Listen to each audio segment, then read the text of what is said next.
큰 병에 걸린 것도 아닌데 요즘은 병원비가 왜 이렇게 부담될까요? 예전엔 그냥 지나가던 진료비가 이제는 계산대 앞에서 한 번 더 멈추게 됩니다. 이 변화는 어느 날 갑자기 찾아온 것처럼 느껴집니다. 하지만 실제로는 조용히 아주 자연스럽게 시작됩니다. 아프지 않아도 병원에 갈 일이 늘고 약국을 들르는 횟수도 많아집니다. 그런데도 대부분은 이렇게 말합니다. 병이 심해진 건 아닌데요. 문제의 중심은 병이 아닙니다. 생활의 리듬이 바뀌었기 때문입니다. 퇴직 이후 시간 여유가 생기면서 몸의 작은 신호에도 병원을 찾게 됩니다. 예전에는 바빠서 미루던 검사, 참고 넘기던 통증을 이제는 바로 확인하게 됩니다. 이 과정에서 병원비는 한 번에 크게 늘지 않습니다. 진료 한 번, 검사 하나, 약 한 봉지씩 조금씩 쌓입니다. 그래서 더 무섭습니다. 예측이 어렵고 반복되기 때문입니다. 보험료처럼 미리 계산된 돈이 아니라 그때그때 나가는 돈이기 때문에 체감 부담은 훨씬 큽니다. 많은 분들이 나이 들면 원래 병원비가 늘지라고 말합니다. 하지만 이 말은 절반만 맞습니다. 병원비가 늘어나는 진짜 이유는 노화 하나로 설명되지 않습니다. 진료 빈도, 검사 구조, 약 복용 방식이 함께 바뀌기 때문입니다. 이번 영상에서는 병원비를 줄이자는 이야기를 하지 않습니다. 필요한 진료를 피하자는 이야기도 아닙니다. 대신 60세 이후 병원비가 왜 이렇게 크게 느껴지는지, 어디서부터 관리의 기준이 달라져야 하는지를 차분하게 정리해 보려 합니다. 이 기준을 알면 병원비는 막연한 두려움이 아니라 관리 가능한 지출로 보이기 시작합니다. 60세 이후 병원비가 늘어나는 가장 큰 이유는 진료비 단가보다 병원을 찾는 횟수입니다. 많은 분들이 이렇게 느낍니다. 아픈 데가 특별히 늘어난 건 아닌데 병원에 갈 일이 자꾸 생겨요. 이 변화는 퇴직과 함께 시작됩니다. 퇴직 전에는 몸이 불편해도 참고 넘기는 경우가 많았습니다. 시간이 없었고 일이 우선이었기 때문입니다. 조금 아파도 나중에 보자는 선택이 가능했습니다. 하지만 퇴직 이후에는 상황이 달라집니다. 시간에 여유가 생기고 하루 일정이 느슨해집니다. 몸의 작은 신호에도 이전보다 더 민감해집니다.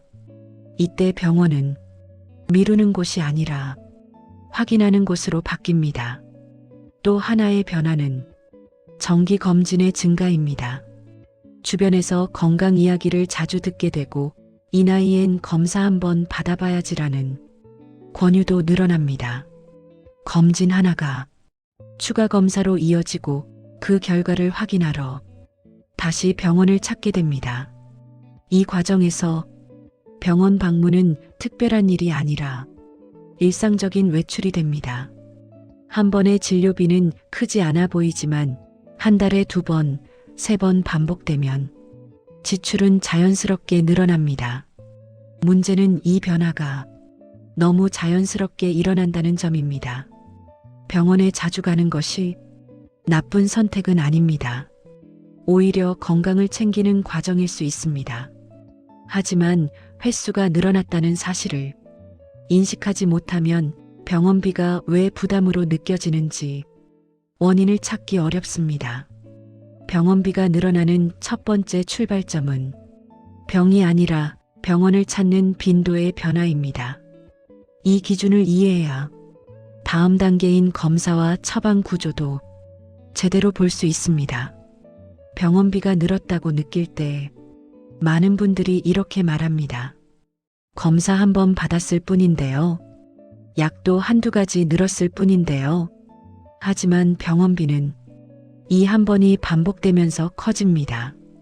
60세 이후의 진료는 단순 증상 확인으로 끝나기보다 확인과 점검이 함께 이루어지는 경우가 많습니다. 의사는 현재 증상뿐 아니라 앞으로의 위험까지 함께 살펴봅니다. 그래서 검사 하나가 추가 검사로 이어지는 구조가 만들어집니다. 예를 들어 혈압이나 혈당을 확인하다가 관련 수치를 더 보게 되고 결과를 확인하기 위해 다시 병원을 찾게 됩니다. 이 과정은 이상해서가 아니라 연령대에 맞는 진료 방식입니다. 문제는 이 구조가 지출을 빠르게 누적시킨다는 점입니다. 처방도 마찬가지입니다. 처음에는 한두 가지 약으로 시작하지만 경과를 보면서 약이 추가되거나 바뀝니다. 한 병원에서 처방받은 약에 다른 병원의 약이 더해지기도 합니다. 이때 약의 종류는 늘어나고 복용 기간도 길어집니다.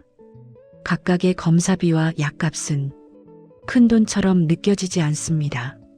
그래서 괜찮다고 넘기기 쉽습니다. 하지만 이 지출은 짧은 기간에 반복됩니다.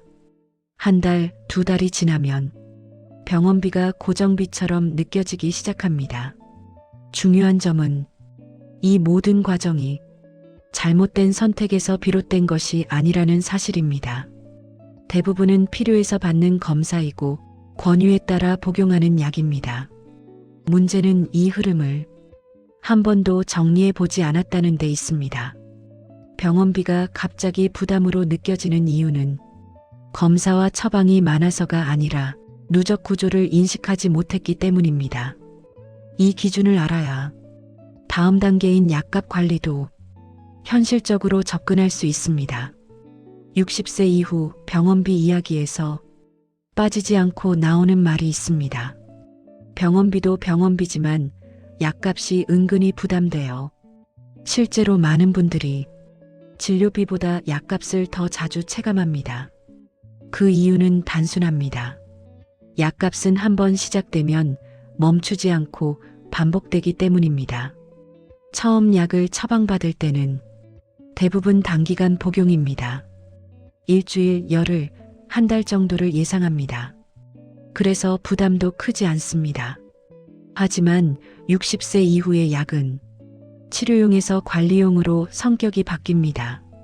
혈압, 혈당, 콜레스테롤처럼 당장 증상이 없어도 계속 관리해야 하는 항목이 늘어납니다.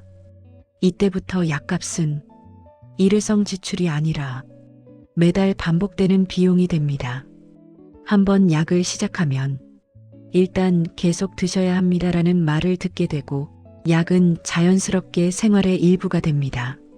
문제는 이 과정에서 약의 종류가 하나씩 늘어난다는 점입니다. 한 병원에서 처방받은 약에 다른 병원의 약이 더해집니다. 과마다 보는 병원이 다르다 보니 약도 따로따로 추가됩니다. 겹치는 성분이 있어도 본인은 알기 어렵습니다. 약 봉투가 늘어나고 복용 시간표가 복잡해지면서 약값도 함께 커집니다. 이렇게 늘어난 약값은 고정비처럼 느껴집니다. 보험료처럼 매달 나가지만 자동이체가 아니라서 체감은 더 큽니다. 약국에 갈 때마다 이번 달도 또 나가는구나라는 심리적 부담이 쌓입니다. 그래서 약값은 금액보다 느낌이 더 크게 다가옵니다. 중요한 점은 약을 줄이자는 이야기가 아니라는 것입니다. 필요한 약을 임의로 끊는 것은 오히려 위험할 수 있습니다. 문제는 약값이 관리 대상이라는 인식이 없다는 점입니다. 병원비는 기억하지만 약값은 따로 합쳐서 계산해 보지 않는 경우가 많습니다. 그래서 어느 순간 생각보다 많이 나간다고 느끼게 됩니다. 약값이 고정비처럼 변하는 이유는 약이 나빠서가 아닙니다. 관리 기준 없이 쌓였기 때문입니다. 이 구조를 이해하지 못하면 병원비 부담의 절반은 계속 이유 없이 커지게 됩니다. 60세 이후 병원비를 이야기할 때 많은 분들이 이렇게 말합니다. 금액이 그렇게 큰 건 아닌데 이상하게 부담돼요. 이 말은 매우 정확한 표현입니다. 병원비가 늘어난 것도 사실이지만 그보다 더 크게 느껴지는 구조가 함께 작동하고 있기 때문입니다. 가장 큰 이유는 병원비가 예측되지 않는 지출이기 때문입니다. 보험료나 공과금은 매달 비슷한 금액이 정해진 날짜에 빠져나갑니다. 그래서 준비할 수 있고 마음의 대비도 됩니다. 하지만 병원비는 다릅니다. 언제 병원에 가게 될지, 얼마가 나올지 미리 알기 어렵습니다. 이 불확실성이 금액보다 훨씬 큰 부담으로 다가옵니다. 또 하나의 이유는 병원비가 생활비와 직접 부딪힌다는 점입니다. 병원비는 식비, 교통비처럼 당장 써야 하는 돈과 같은 통장에서 나갑니다. 그래서 병원비가 나간 달에는 이번 달은 좀 빠듯하다는 느낌을 더 강하게 받게 됩니다. 금액이 크지 않아도 체감은 훨씬 커집니다. 심리적인 이유도 큽니다. 병원비는 기쁜 소비가 아닙니다. 외식이나 여행처럼 만족감이 남는 지출이 아니라 어쩔 수 없이 나가는 돈이라는 인식이 강합니다. 그래서 같은 금액이라도 병원비는 더 아깝게 느껴지고 더 오래 기억에 남습니다. 게다가 병원비는 반복됩니다. 한 번의 진료로 끝나는 경우보다 경과 확인, 추가 검사, 약 처방으로 다시 이어지는 경우가 많습니다. 이 반복은 또 병원 가야 하나라는 생각으로 이어지고 지출에 대한 피로감을 키웁니다. 그래서 실제 지출 총액보다 심리적 부담이 훨씬 커집니다. 중요한 점은 이 모든 반응이 개인의 성격이나 불안 때문이 아니라는 사실입니다. 병원비는 구조적으로 크게 느껴지도록 되어 있습니다. 예측이 어렵고 생활비와 겹치고 만족감이 없는 지출이기 때문입니다. 이 구조를 이해하지 못하면 병원비에 대한 막연한 두려움만 커집니다. 병원비를 관리한다는 것은 병원을 덜 가자는 뜻이 아닙니다. 이 지출이 왜 크게 느껴지는지 이유를 아는 것부터가 시작입니다. 이 기준을 이해해야 다음 단계인 줄일 수 있는 병원비와 줄이면 안 되는 병원비를 구분할 수 있습니다. 병원비 이야기를 하면 많은 분들이 가장 먼저 드는 생각이 있습니다. 그럼 병원을 덜 가야 하나? 검사나 약을 줄여야 하나? 하지만 병원비 관리는 무작정 줄이는 문제가 아닙니다. 줄일 수 있는 영역과 절대 줄이면 안 되는 영역을 구분하는 것이 핵심입니다. 먼저 분명히 해야 할 기준이 있습니다. 생명을 직접적으로 관리하는 진료와 약은 줄이는 대상이 아닙니다. 혈압, 당뇨, 심혈관 질환처럼 장기적인 관리가 필요한 부분은 비용보다 안정이 우선입니다. 이 영역을 건드리면 단기 지출은 줄어들 수 있어도 장기 비용은 오히려 더 커질 수 있습니다. 반대로 관리가 가능한 병원비도 분명히 존재합니다. 대표적인 것이 중복 진료와 중복 검사입니다. 여러 병원을 다니다 보면 이미 받은 검사와 비슷한 검사를 다시 받게 되는 경우가 생깁니다. 본인은 기억하지 못하지만 기록은 남아있는 경우도 많습니다. 이때 전에 검사한 적이 있다는 말을 한 번만 해도 불필요한 검사를 줄일 수 있는 경우가 있습니다. 약값도 마찬가지입니다. 약을 줄이라는 이야기가 아니라 약을 정리하자는 이야기입니다. 여러 병원에서 받은 약이 겹쳐서 복용되는 경우 효과는 늘지 않는데 비용만 늘어나는 상황이 생깁니다. 이럴 때는 복용 중인 약 목록을 한 번에 정리해 의사에게 보여주는 것만으로도 조정이 가능한 경우가 많습니다. 또 하나 관리가 가능한 영역은 병원 이용 습관입니다. 모든 불편함이 바로 병원 방문으로 이어질 필요는 없습니다. 경과를 지켜봐도 되는 증상과 즉시 확인해야 할 증상을 구분하는 기준이 필요합니다. 이 기준이 없으면 병원 방문 횟수는 계속 늘어날 수밖에 없습니다. 중요한 점은 병원비를 줄인다는 말이 건강을 포기하라는 뜻이 아니라는 사실입니다. 필요한 진료는 유지하되 불필요하게 새는 비용만 막아도 체감 부담은 크게 달라집니다. 이 기준을 알면 병원비는 더 이상 막연한 공포가 아니라 관리 가능한 영역으로 바뀝니다. 60세 이후 병원비가 무섭게 느껴지는 이유는 단순히 돈이 많이 나가서가 아닙니다. 어디서, 언제, 얼마나 나갈지 알 수 없다고 느끼기 때문입니다. 그래서 병원비는 생활비보다 더 큰 부담으로 다가옵니다. 하지만 이 부담은 기준을 세우는 순간 전혀 다른 성격의 지출로 바뀔 수 있습니다. 병원비를 관리한다는 것은 병원을 피하거나 약을 끊는 것이 아닙니다. 병원비의 흐름을 파악하는 것에서 시작합니다.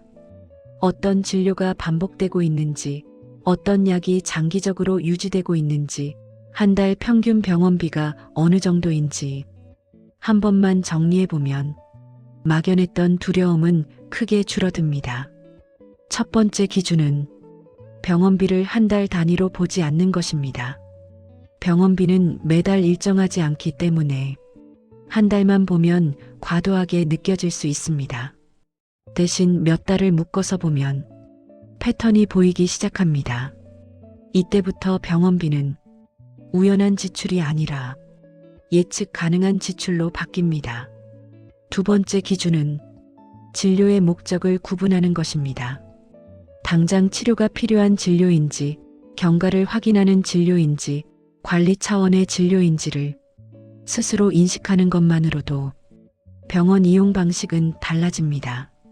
이 기준이 없으면 모든 진료가 같은 무게로 느껴지고 지출 부담도 함께 커집니다. 세 번째 기준은 약을 개별 비용이 아니라 묶음 비용으로 보는 것입니다. 약 하나하나는 작아 보이지만 모두 합치면 병원비의 상당 부분을 차지합니다.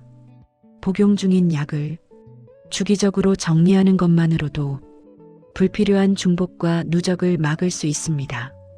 무엇보다 중요한 기준은 병원비를 두려움의 대상으로 두지 않는 것입니다. 병원비는 노후에 피할 수 없는 지출입니다. 하지만 피할 수 없다고 해서 통제할 수 없는 것은 아닙니다. 흐름을 알고 패턴을 이해하고 기준을 세우면 병원비는 생활을 위협하는 존재가 아니라 관리 가능한 생활비의 한 부분이 됩니다. 60세 이후의 병원비는 인생이 무너지고 있다는 신호가 아닙니다. 삶의 방식이 바뀌고 있다는 신호입니다. 이 변화를 인정하고 기준을 다시 세우는 순간 병원비는 더 이상 막연한 공포가 아니라 차분히 대응할 수 있는 지출로 바뀝니다. 이것이 노후의 병원비를 현실적으로 관리하는 출발점입니다.